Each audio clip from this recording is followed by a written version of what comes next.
Coastal Carolina and Old Dominion advance at the Sun Belt Tournament. It's Locked On Sun Belt.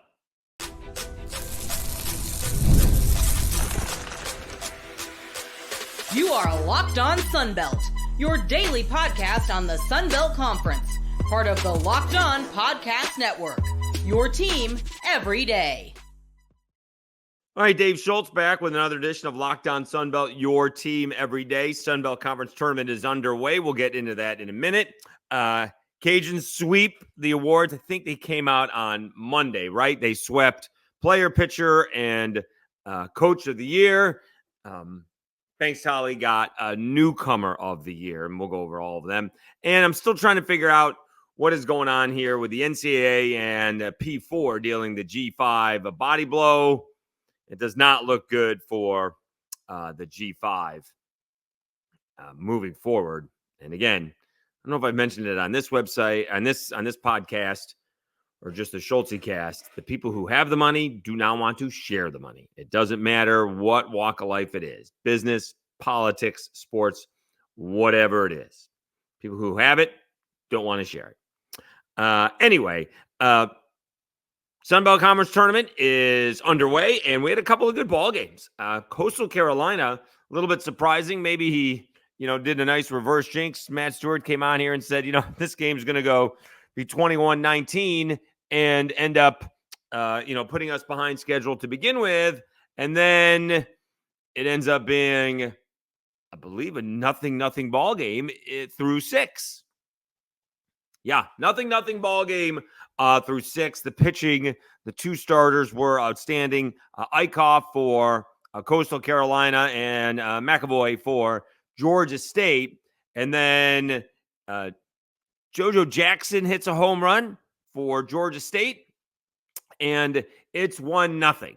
Here comes the problems for Georgia State. They take out their starting pitcher.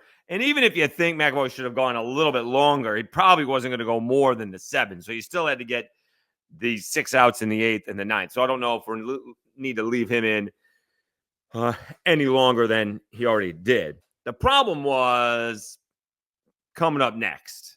And again, Matt Stewart also made a point because I asked him, a lot of these teams like a Coastal might have this situation moving forward. If they get deep into the tournament, we got a guy who's going to go 3 innings and 50 pitches. Well, what happens if he goes 3 innings and he's at 35 pitches? Do we stretch him out a little bit? But now the reason we wanted him to go 3 innings and 50 pitches because we wanted him to go around the lineup one time and not much more than that. But now, because he's been so efficient, let's try it. And then all of a sudden it blows up in your face. Also, the point is, what do you have left on the bench? Because maybe Georgia State doesn't have a whole lot. I'll be the first to tell you. I do know their pitching has been an issue this year. But I'm certainly not an expert on the Panthers pitching. The problem was the reliever came in and Garmin just threw walk or ball after ball. First batter, 4 pitches, walk. And I know it's a quick hook, but I got to get him out of there. It is too big of a spot for him. It's not 5-0 and I get a leadoff walk. It's not 3-0. I get a leadoff walk. I just hit a home run. I just got on the score. I do not understand on how they keep him in, but they keep him in, and he walks another guy, and it's 3 on a 3-2 pitch. Now, did not have a good at bat for Coastal Carolina, to be honest with you, when their hitter decides, and obviously not his decision, but we're going to try and bunt on 3-2. When I guess you could, send the runners. Was a good pitch, right? Even if it was a little bit low, maybe a little bit off the plate. Certainly something you could follow off. Whatever the case is, interesting situation there. Send a pinch hitter up there. Wild pitch. Now I got runners on at 2nd and 3rd and 1 out. And the pinch hitter strikes out on what would have been ball 4. Okay. So now we have somehow Garmin has battled his way back from 2 on and nobody out to runners on at 2nd and 3rd and 2 out. But you know what I'm not going to do? And I know once you turn over that Coastal Carolina lineup, you got to pick your poison. I get it. But I'm not going to allow the second batter in the league in hitting, Sam Antonacci, beat me. If the next guy comes up and beats me, which very well could have been the case, okay, good. Also, it would have been, not that this matters, and I certainly don't know Garmin splits, but it would have been righty versus lefty, which would have been the difference.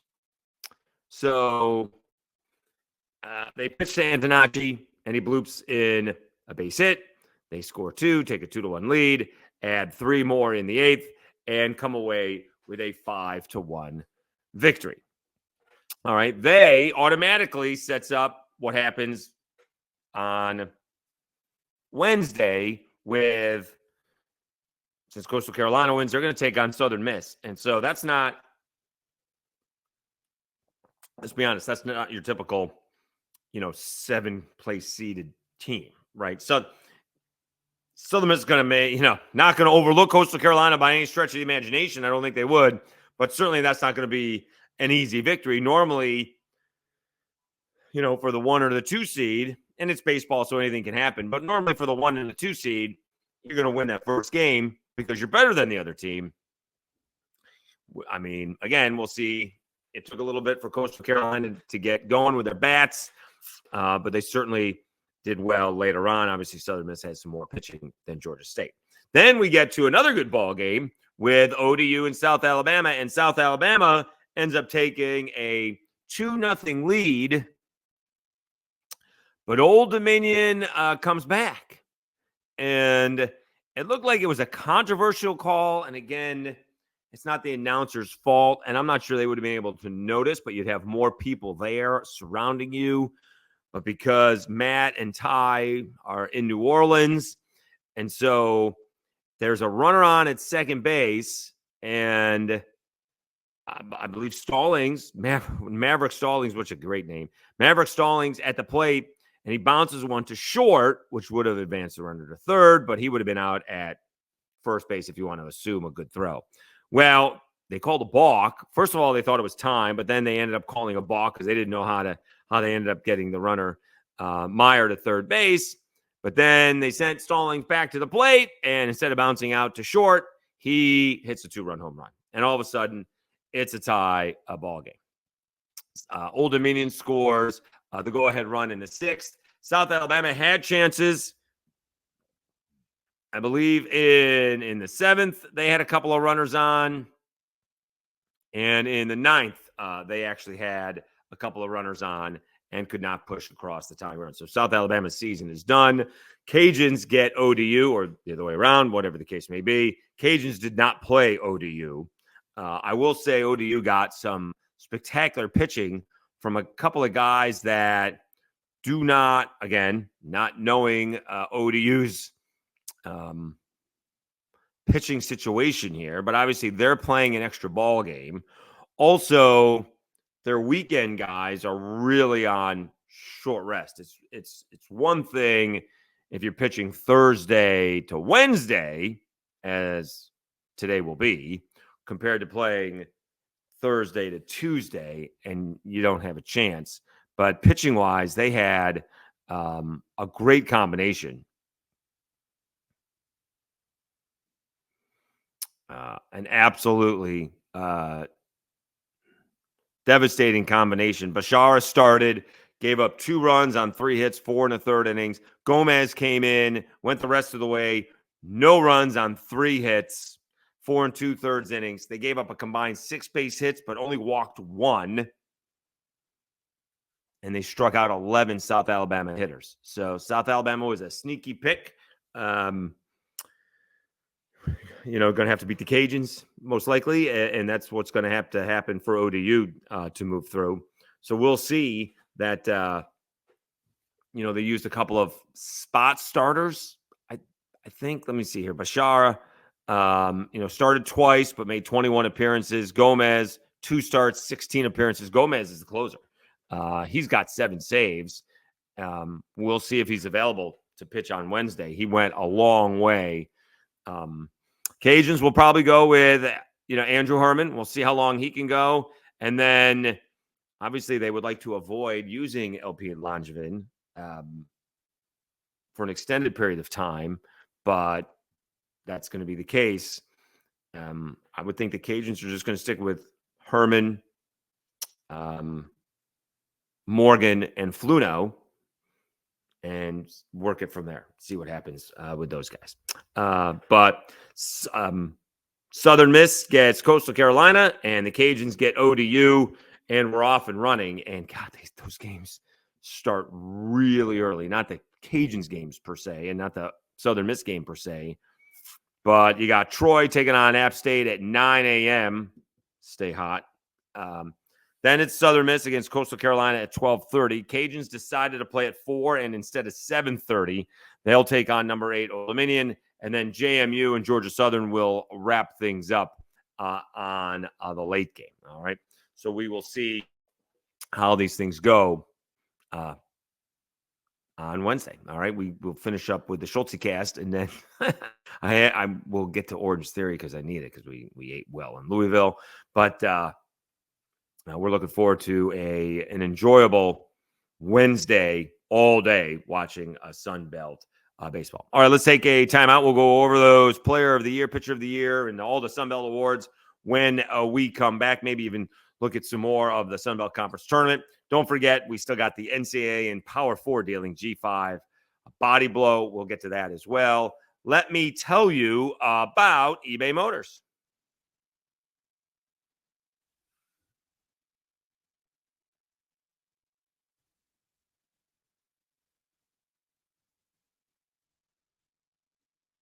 Passion, drive, and patience. The formula for winning championships is also what keeps your ride or die alive. eBay Motors has everything you need to maintain your vehicle and level it up to peak performance. Superchargers, roof racks, exhaust kits, LED headlights, and more. Whether you're into speed, power, or style, eBay Motors has you covered.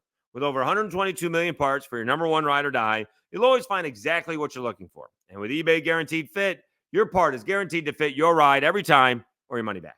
Because with eBay Motors, you're burning rubber, not cash. With all the parts you need and the prices you want, it's easy to make your car the MVP and bring home huge wins. Keep your ride or die alive at ebaymotors.com. Eligible items only. Exclusions apply. eBay Guaranteed Fit.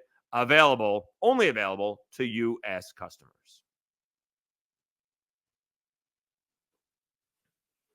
All right, Dave Schultz, Locked On Sunbelt, your team every day. All right, so again, I'm having technical difficulties tonight. I'm not sure why with the Wi-Fi, but that's what we had, technical difficulties in Louisville, trying to upload the podcast, which I recorded on Sunday, but don't think I got it up until 3 o'clock on Monday, and then was able to get up Tuesday's episode. But we had recorded that before the player announcements and all the postseason award announcements had come out. So again, Matt Stewart and I, and again, it's not a homer thing in this case.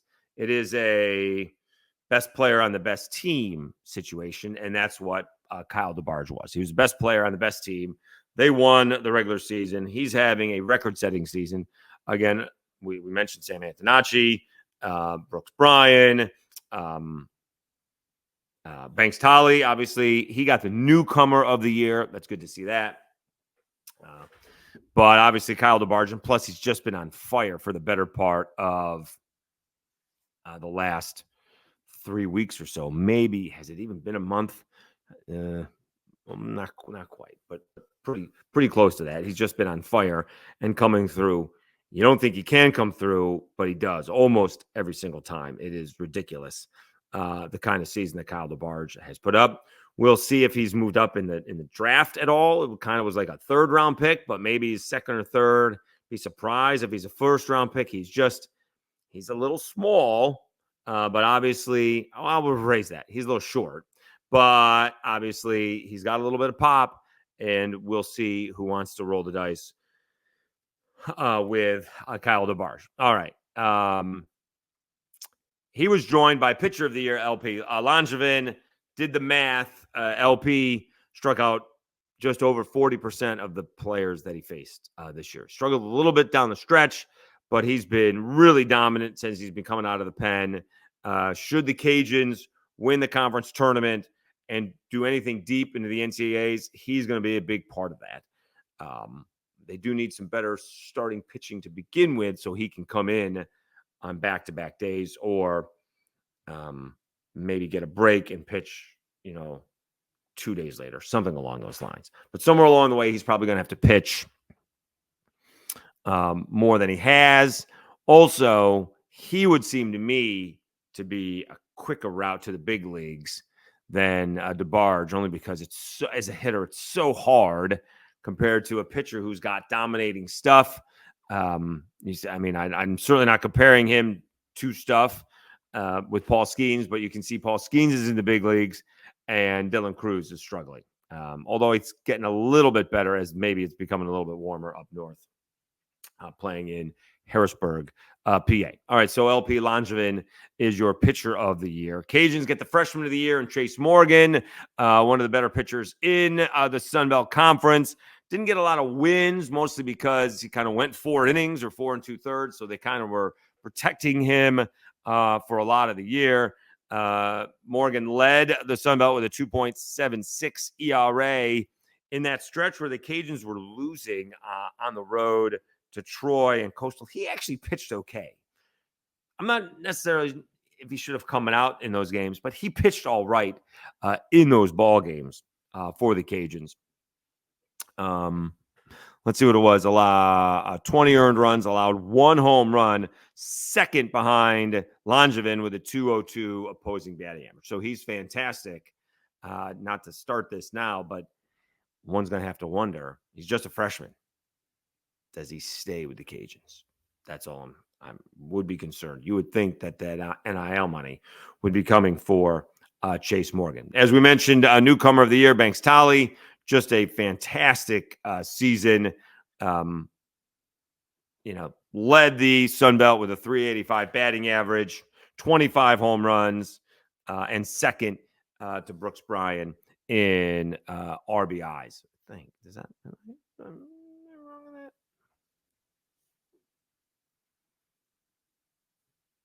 Let me see. No, I was right. Okay, I was correct. He was second. So he's had a great year. Yeah, just because I don't have to disparage Banks Tolley because I think Kyle DeBarge is the player of the year. There's nothing to disparage. Banks Tolley has had a great season. His team was not as good as the Cajuns. That's probably what it came down to. If App State, I know they have a tough ERA, but if they, were higher in the standings, like first, Banks Tolley probably would have been your player of the year. Certainly would have gotten some consideration for that. And also, let's see here. We got to get the Tony Robichaux Leadership Award. I think that went to Sam Blancato from Georgia Southern. He got the Leadership Award starting all 55 games. Hit 270 with 7 home runs, 39 RBI, 40 runs scored. And from everything we saw, I think he had a big home run against the Cajuns as well. So he also may have, is that Blancato, the right fielder? Is he the one that went into the wall? Like he got hit twice because they have an old time scoreboard there in right field. A couple of the tiles came out, so he hit his head and then hit his hand or something like that, and he stayed in the ballgame. So he is your Tony Robichaux Leadership Award, and then Matt Daggs. It's his 5th year, but remember his first year they didn't play. That was COVID. That was 20. So 20, 21, 22, 23, 24. He's had a pretty good run of it here. So they won the conference tournament in 22. They made a run in 23, and now they're regular season champs in 24. So he's got a good squad. We'll see if they get that pitching and who else can step up besides DeBarge when it comes to postseason play. All right. And do these teams outside of the Sun Belt pitch to Kyle DeBarge? It's going to be hilarious seeing that in the regional. Again, Could be pitching matchups, whatever the case is. I think John Taylor is a fine player. I don't think he's Kyle DeBarge. But if John Taylor hits the home run or comes up with a clutch base hit, good for John Taylor. I'm not pitching to Kyle DeBarge with runners on base. Just not going to do it. I don't care what base is open. All right, let's take a timeout. Let's see if we can talk through this together. What the NCAA has agreed upon, or at least their committee has agreed upon. It does not look like it's good news for the group of 5. We will do that right after I tell you about Lafayette Travel.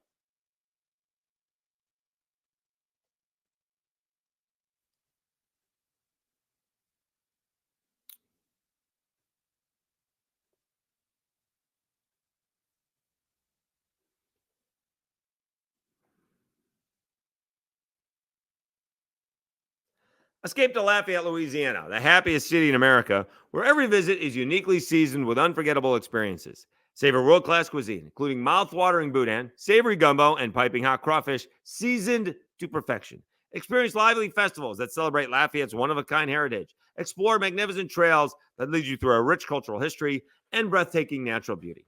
Discover the untouched purity of our cypress and tupelo swamps, where you can paddle past nesting birds and sunbathing alligators. Immerse yourself in the vibrant rhythms of Cajun and Zydeco music that can be heard any night of the week. Whether your passion is for our rich cultural history, the bustling culinary scene, or the distinctive blend of Cajun and Zydeco music, the happiest city in America has something for everyone. Start planning your adventure at LafayetteTravel.com/season.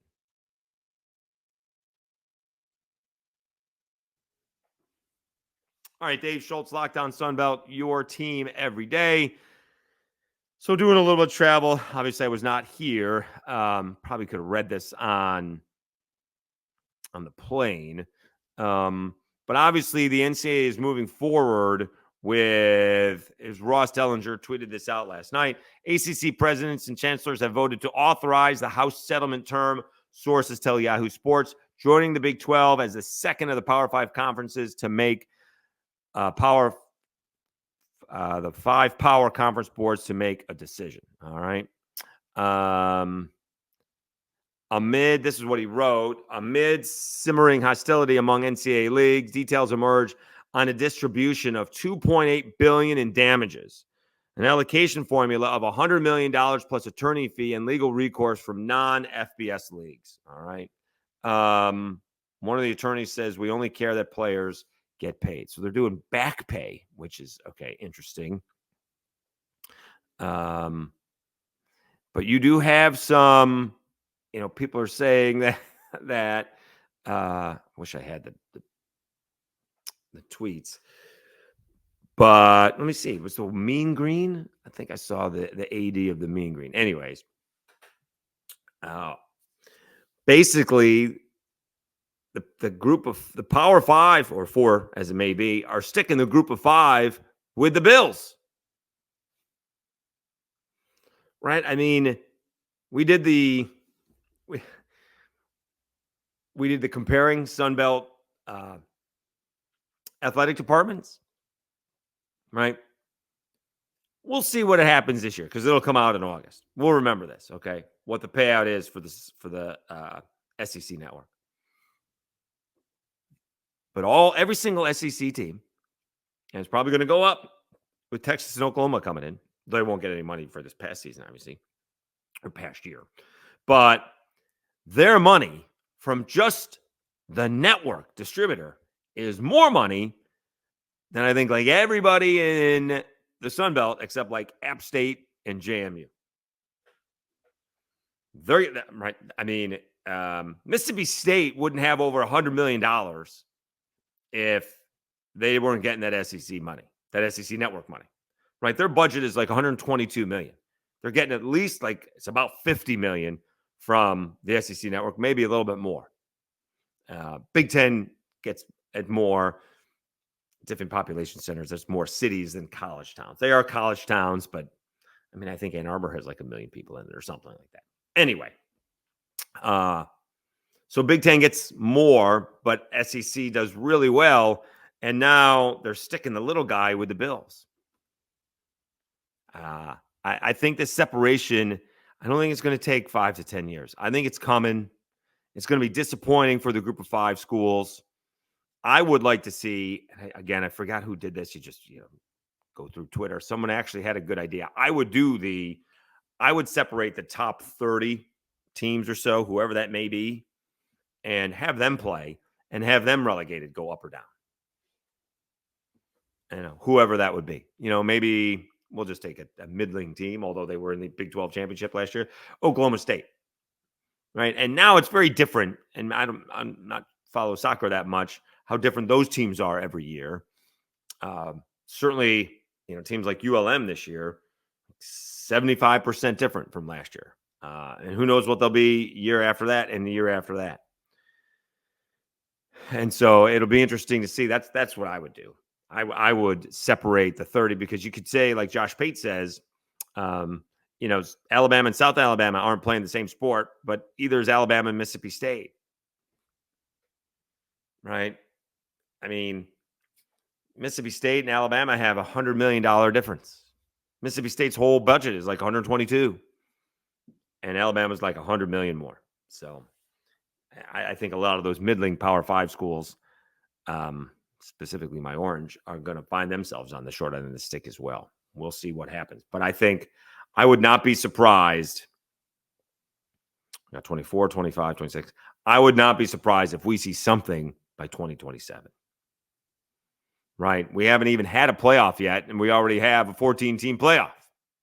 We haven't have the 12 team yet, but we already got a 14 one coming. I think 16 is the right way to go with that, but that's a different story. It doesn't look good. It doesn't look good at all. Let me see if I can read some of what Ross wrote. $2.8 billion settlement looming. NCAA smaller conferences feeling squeezed. What other options are there? Val Ackerman of the Big East said something as well. This has not been a healthy process, said Julie Rowe, a Locke, commissioner of the Horizon League and former NCAA executive who holds a law degree. This appears to be a rush process to decide $1 billion settlement without collaboration with the stakeholders who are responsible for $990 million of it. Their argument is simple. The Power League should be paying a larger portion of the damage payments since a wide majority of those payments will be distributed to former Power Conference athletes. According to the legal experts and the court's class certification itself, this is true. An economic report used in the case's legal filing attributes 90% of NIL back pay to the first 3 certified classes in the case, Power 5 football and men's basketball players, specifically for the use of NIL in broadcasts and video games, as well as third-party payments. If that report is accurate, $2.5 billion of the $2.8 billion settlement is intended for that classification. But in many ways, these are assumptions, experts say. Many questions around the back damages process remain unanswered. In an interview Monday with Yahoo Sports, Jeffrey Kessler, one of the leading attorneys in the case, provided only some of those answers. If a settlement is reached, the damages will be distributed unevenly to the thousands of athletes who participate in Division I athletics in the 4 years before NCAA lifted restrictions on NIL compensation in 2021. So there's a lot going on. I need to get into that. It does not seem like it's going well for the group of 5. Again, we go back. The people who have the money do not want to share it. Also, did you see the NCAA has spent like $15 million to not do any of this, like lobbying against all this and making sure the players didn't get it? I know someone very close to me who was close to helping the NCAA with this process. At the time, I told him he was going to be on the wrong side of history. He did not get involved with the NCAA. And we'll see how much longer the NCAA is around, right? The NCAA doesn't have a whole lot to do with football. They do run all the Olympic sports championships and the basketball championships. That's where they make their money, is the NCAA basketball championships. They do not make the money on football. The conferences make the money on football, but not the NCAA. I would say if I said, again, the over-under at 2027 will have a major separation, I think that's right on. I'd be doing push. I'd be shocked if it went beyond that. I'd be surprised, not shocked. 2027 is not that far away, right? Well, it's 4 seasons away. That'll be the 4th one. Yeah, I wouldn't be surprised. I would not be surprised if we have a separation by that. All right, I'll look more into that. Thank you for tuning in. Sorry about the delay in Monday's episode. We're still climbing. We're close to 12. We're close to 1240, maybe 1250 by the end of the Sun Belt Conference tournament. We're doing that drive for 1,500, which hasn't been much of a drive, but we are appreciative of everybody who is subscribing. It continues to grow, and we're going to keep on going. Last year was a big deal that Southern Miss got to the Super Regional. Would have been nice if they got to the College World Series. It's all about me. But we shall see. I still think, right now you have I think you only have 3 teams in. I think Coastal Carolina with their win over Georgia State is in, along with the Cajuns and Southern Miss. I think Troy and JMU have some work to do. We'll be back with more on Thursday. It'll be a long day of Sunbelt baseball on Wednesday, so we will have plenty to discuss. Thanks so much for tuning in. I'm your host, Dave Schultz. You've been watching Locked On Sunbelt, your team every day. Have a great Wednesday, everybody, and we'll talk to you again on Thursday.